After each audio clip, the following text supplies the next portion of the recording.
안녕하세요. 샬롯입니다. 오늘 준비한 소설은 처절한 정원입니다. 감동적으로 그려진 한 가족사로서 2001년도 프랑스 출판계를 뒤흔들었고 1년 이상 베스트셀러 자리를 놓치지 않은 소설입니다. 지구 전체를 흔든 짧고 아름다운 우화 같은 소설. 어떻게 이 짧은 소설이 전 세계를 울렸을까? 이 작품은 양심의 문제, 역사 속 개인의 시련, 운명의 대전환 등을 생생하게 다루었다는 점에서 훌륭하다. 특히 마지막의 장면은 두고두고 잊을 수 없다.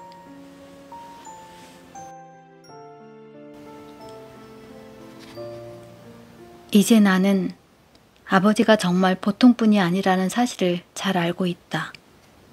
우연히 그의 부드러운 눈길과 마주쳤던 사람이라면 그 사실을 단번에 알아차릴 수 있었을 것이다. 아버지는 훈장을 받아야 할 만큼 훌륭한 분이었다. 아버지는 평생 동안 자신이 생각하기에 가장 품위 있는 방법으로 인류가 진 빚을 갚으며 살았기 때문이다.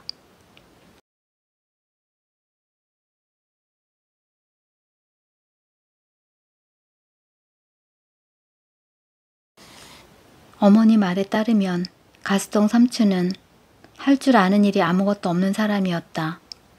그는 톱니같이 끝이 삐죽삐죽한 금발머리에 말라 비뚤어진 제임스 캐니 같은 모습을 하고 다녔다. 니콜 숙모는 퉁퉁한 몸매에 아무 때나 잘 웃는 여자였다. 삼촌 부부는 찢어지게 가난했지만 그것 때문에 다른 사람들을 괴롭힌 적은 없었다. 매주 일요일마다 우리 집에 와서 밥을 먹었다. 식사가 거의 끝나갈 때쯤이면 그들은 보르도 포도주를 마시며 식탁보에 두 손을 포개어 마주잡고 계속해서 수다를 떨었다. 니콜 숙모가 긴 한숨을 쉬다가 어색한 웃음을 지었다. 그러면 가스통 삼촌은 안경을 닦았다. 그러다 그들은 부끄러운 줄도 모르고 껴안으며 서로에 대한 애정을 확인했다. 그들은 서로의 목덜미에 열정적인 키스를 퍼부었다. 그렇다고 해서 그들이 상스럽거나 변태적인 사람들이라는 생각은 들지 않았다. 다만 그들은 세련되지 못한 소박한 사람들이었다. 삼촌 부부에게는 아이가 없었다. 그 이후에도 그들은 아이를 갖지 않았다. 영원히 신혼부부처럼 사는 그들을 사람들은 부러워했지만 그러한 삶이 그들에게는 힘겨웠던 것 같다. 그들이 힘겨워하는 모습을 보면 어머니는 고개를 가로저었고 아버지는 다른 곳을 보는 척했다. 그러면 멍청한 프랑스와주 누나가 울적하고 슬픈 분위기를 맨 먼저 조성하였다. 누나는 슬픈 눈망울을 한 소와 같은 표정을 지었는데 그러면 누나는 나이보다 훨씬 늙어 보였다. 누나는 할 수만 있다면 속죄의 시라도 낭송할 태세였다. 누나는 속눈썹 화장이 지워지지 않도록 품위를 지키며 눈물을 흘릴 줄 알았다. 울적한 그들을 보면 난 우라가 치밀었다. 나처럼 장래가 약속된 우수한 학생이 저녁 식사가 끝날 즈음에 그들이 벌이는 우스꽝스러운 감동의 물결에 휩쓸려 그 자리에 붙박혀 있다는 생각을 하면 정말 우라가 치밀었다. 나이 들수록 나에게는 그들의 행태가 못난 사람들이 위로받으려고 벌이는 유치한 행동으로밖에 보이지 않았다. 나는 그들의 밝히기 곤란한 구차스러운 고통이 실제로는 아무것도 아닌데 가까운 사람들 사이에서는 굉장한 것으로 가대 포장한 것이라고 생각했다. 도리어 그들이 그 고통을 이용하여 자학적인 쾌락을 즐긴다는 생각을 떨칠 수가 없었다. 가스통 삼촌은 아들을 갖기를 간절히 원했지만 가질 수 없었다. 그래서 그는 나를 아들처럼 생각하고 나에게 적극적으로 접근해 왔다. 일요일마다 삼촌은 나에게 미니 축구를 하러 가자고 했지만 나는 매번 매정하게 거절했다. 니콜 숙모는 아코디언 음악에 맞추어 추는 왈츠를 가르쳐주고 싶어 했다. 그녀의 허리에 손을 얹고 그녀의 가슴에 머리를 기대고 춤을 추다니 그건 정말이지 상상할 수도 없이 끔찍한 일이었다. 이제 와서 생각하니 나는 아버지가 하는 속죄의 의미에 대해 몰랐던 것과 마찬가지로 소박하기만 한 가스동 삼촌 부부의 진정한 모습을 보지 못했던 것이다. 나중에야 그들이 얼마나 훌륭한 사람들인지 알게 되었다. 그리고 그들이 살아남으려고 얼마나 힘들게 노력했는지도 이해할 수 있었다. 그들을 멸시했던 나는 따귀를 맞아도 할 말이 없다. 나는 가스동 삼촌의 옷소매에 달린 술 장식을 경멸하였고 뒤축이 찌그러진 실내화를 식당 밑에서 벗어야 할 정도로 퉁퉁 부은 니꼴 숙모의 발을 멸시하는 눈으로 바라보았다. 이제 와서 돌이켜보니 나의 행동은 정말 욕을 먹어도 싼 일이었다. 지금 생각해보면 니꼴 숙모는 꽤 미인이었던 것 같다. 그 당시 나는 숙모가 미인이라는 것을 깨달을 만한 나이가 아니었다. 그렇지만 아버지는 숙모가 미인이라는 사실을 잘 알고 있었음이 분명하다. 어머니도 아버지가 숙모에게 느끼는 감정을 모르지는 않았다고 생각한다. 바로 그 고백할 수 없는 사랑 때문에 아버지는 사랑에 굶주린 어릿광대의 역할을 했을까? 그렇지만 이제는 다 지난 일이다.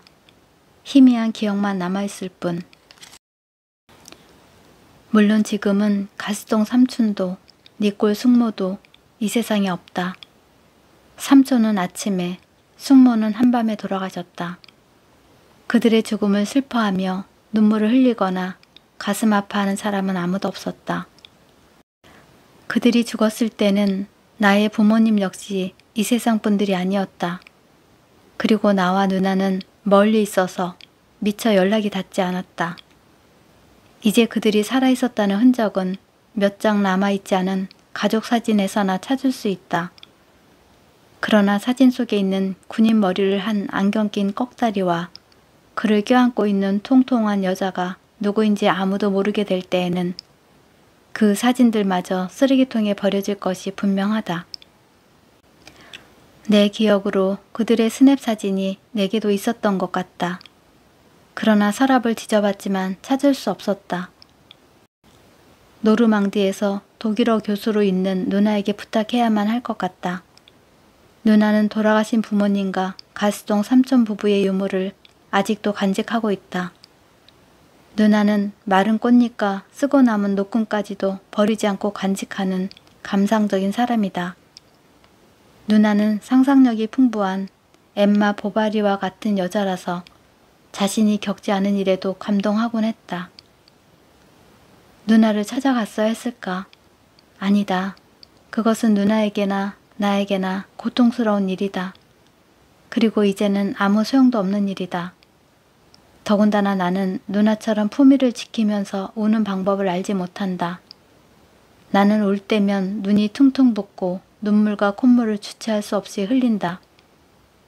아름답게 눈물을 흘림으로써 눈물의 의미를 고귀하게 만들지 못하는 한 누나를 만나러 갈 수 없다. 나는 가스동 삼촌과 니꼴 숙모를 기억에 남아있는 모습 그대로, 그렇지만 생각하면 할수록 놀라운 그들의 모습 그대로 간직하기로 했다. 나의 기억 속에 그들은 아직도 생생하게 살아있다.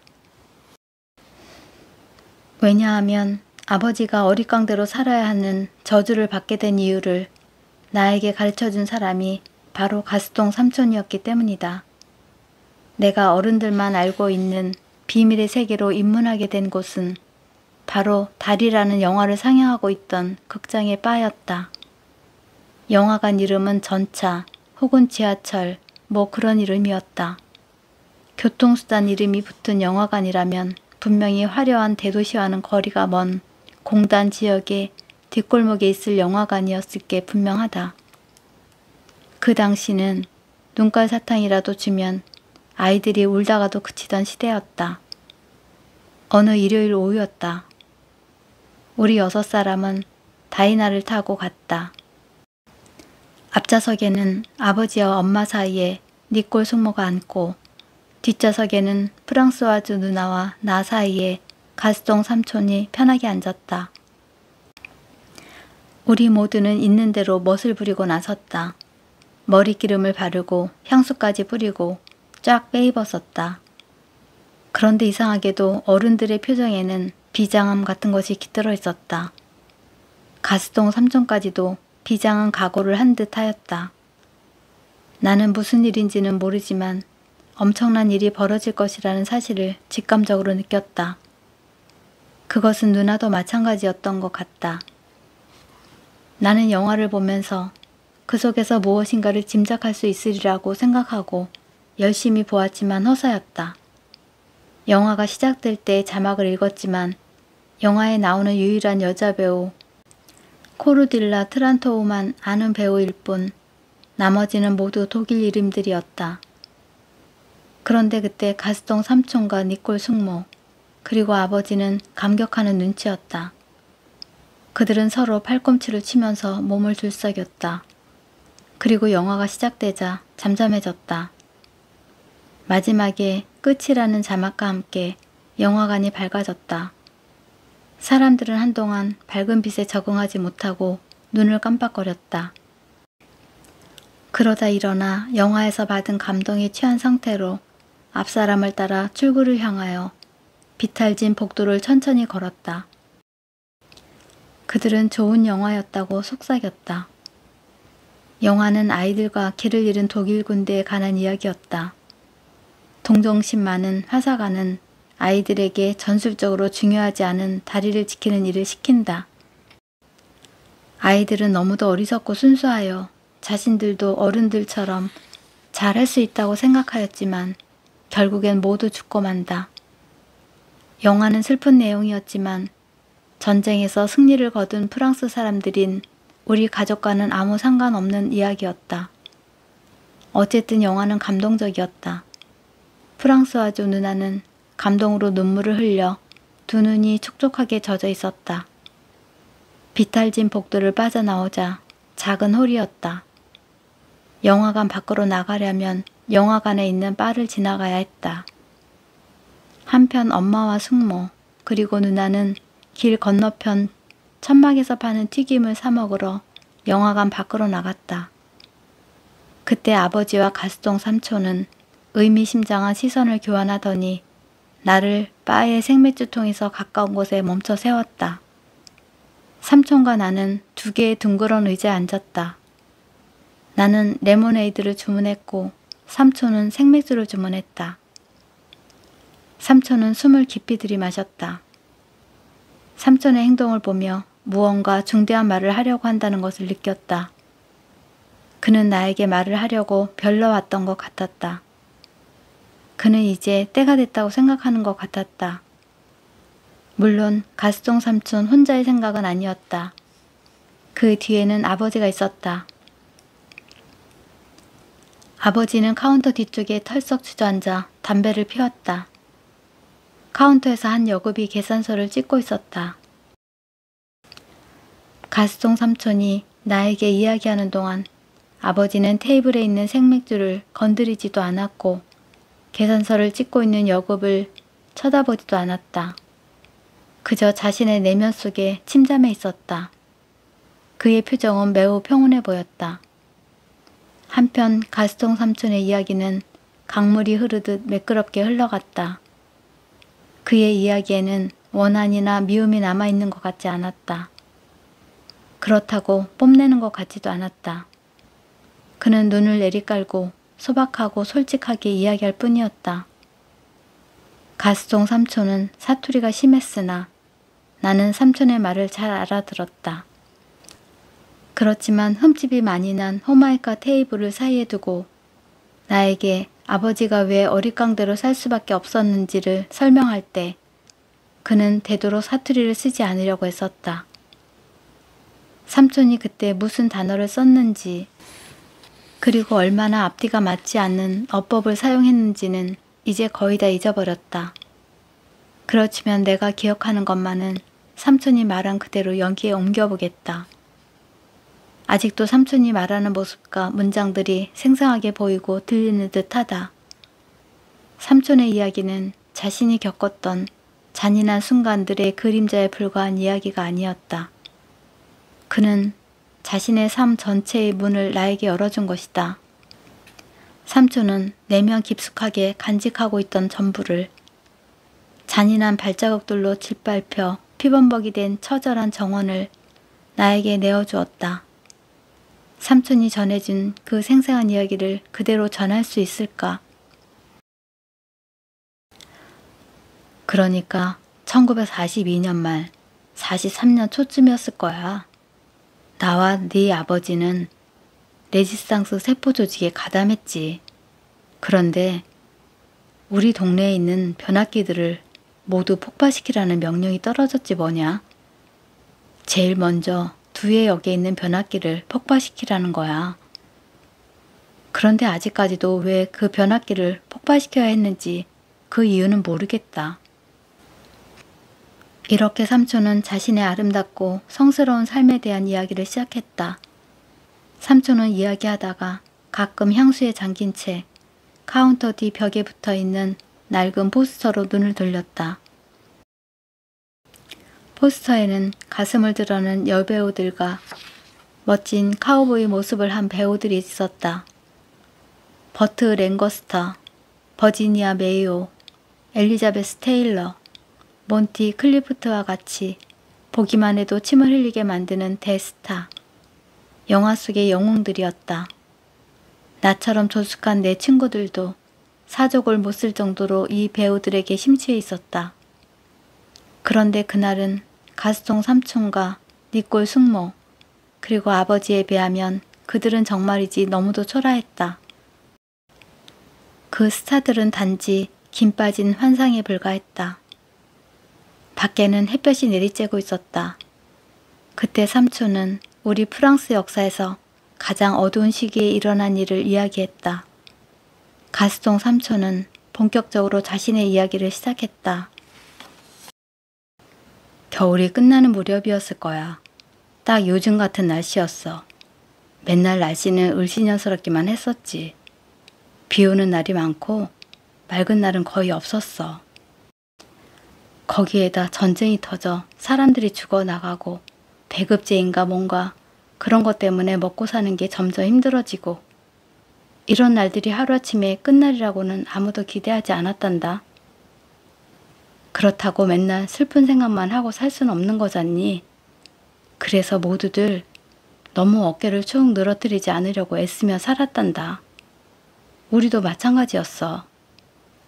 이미 말했다시피 다른 사람들은 어땠는지 모르지만 나와 네 아버지는 장난 비슷하게 레지스탕스에 들어갔어. 처음에는 마치 무도회에 춤추러 가는 기분이었지. 그렇지만 나와 네 아버지는 누구나 아는 월츠곡이나 행진곡에 맞춰 춤추고 싶지는 않았어. 그래서 우리가 춤출 곡을 만들기로 했었던 거야. 그게 바로 두해역의 변압기를 폭파시키는 일이었어. 나와 내 아버지는 마법의 손가락으로 가볍게 피아노 건반을 두드리듯 그 일을 간단하고 신속하게 처리했어. 날이 저물자 우리는 아무런 사전 준비 작업 없이 그저 전기공 차림을 하고 폭발물이 든 가방을 들고 곧장 두해역으로 갔어. 지금 생각하면 너무나 어리석고 겁이 없었던 것 같아. 그러나 그때는 그렇게만 하면 되는 것으로 생각했지. 그 이상은 아무 생각이 없었어. 꽝! 들판에 난 오솔길을 따라 집으로 돌아가고 있는데 뒤에서 폭발 소리가 들려왔어. 불꽃놀이처럼 폭음과 함께 불길이 솟아올랐지. 이제 됐어. 성공이야. 우리는 집으로 돌아와 편안하게 잠들었지.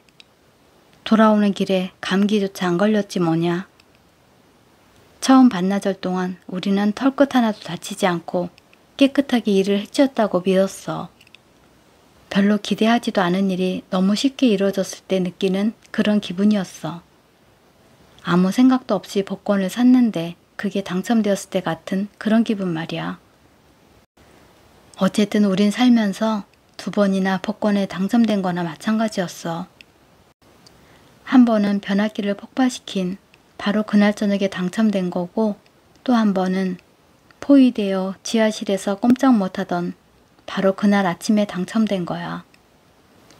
지금의 내 외할아버지 댁의 지하실에서였어. 피클병과 잼 병들이 쌓여있던 바로 그 지하실에서 우린 붙잡혔어. 독일 놈들이 우리를 찾아낸 거야. 지하실에서 수선 떨고 있는 저것들이 아무래도 수상하다고 여겼던 거지. 우리는 갑자기 사라지면 의심을 살까봐 일부러 숨지 않고 있었는데, 운명의 장난이었지 뭐냐. 그때 차라리 멀리 도망쳤더라면 붙잡히지 않았을걸. 오늘도 소중한 시간 함께 해주셔서 감사합니다.